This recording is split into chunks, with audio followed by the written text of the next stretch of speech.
قدامك وجلسوا الكلام العزب بعدين الكبر وما يتون قال ابو موسى مثل ايش نخلي قال هناك عجائل وجوار ومثل جايب لي كويتون قال لي عزمه ما يتون قال يا اخوي لازم هالجماعه يا اخوي انا عندي دار يا اخوي انا عندك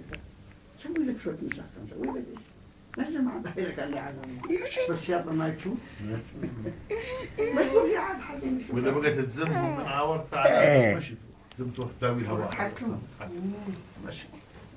يعني هون ودور الرابع بس في ناس بيطلعوا مش راضيين بس هو يعني ما يعني الله يقدر ما انا حزين هم بقى قاعد عمان ورشاد دخل راح يدرس قال اللي روحن عليها قالت انت حايسه البندور ومغطيته بالغلايه والصحن لا يجوز والله أضمنت حي عاشت بس يعني هو عزوها يعني قاموا بواجبها اسمع الكفر في ناس يعني الحمد لله الله عوضها الكفر ما بتعزوه ايوه من نور وضربوا لك ما صليت في الجامع ولا مره ايش رايح يروح على غرفه صلى فينا والله هذيك رايه بكره فينا خليها لحالها كذا على الصلاه ما بروح يوم على كرسيها لا ما بيسموها بتسموا جنازه وبعدين صارت تقعد على الكنبه لا يبغى تقعدي لها يعني 10 دقائق ربع ساعه او تروح تقعد هناك لا انا بس الحمد لله انبسطنا بالخطوه ما غيرت لا ولا كل لا بتحسن هتحسن كثير تعرف لك بالنسبه للصعبه هذا صحتها يعني شو بيعملها بتروح كيما قاعد مسكين شو يا ماما شوف العيد سووا ممتحن على طول بقولوا ده كل شلون هذا عشان نمنع انتشار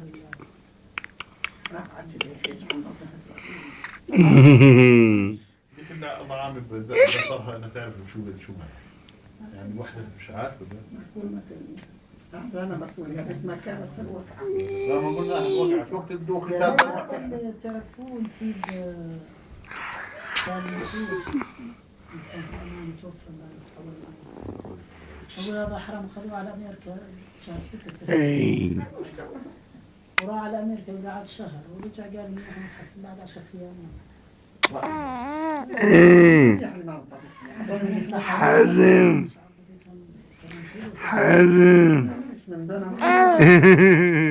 حازم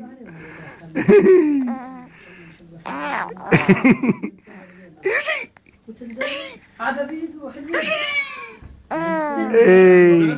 زلم قلع حبادي عباد الزلم بس الأمناية مش الست أمها درز من الشام كلها درز الشام ولا شيء ما عرفتوش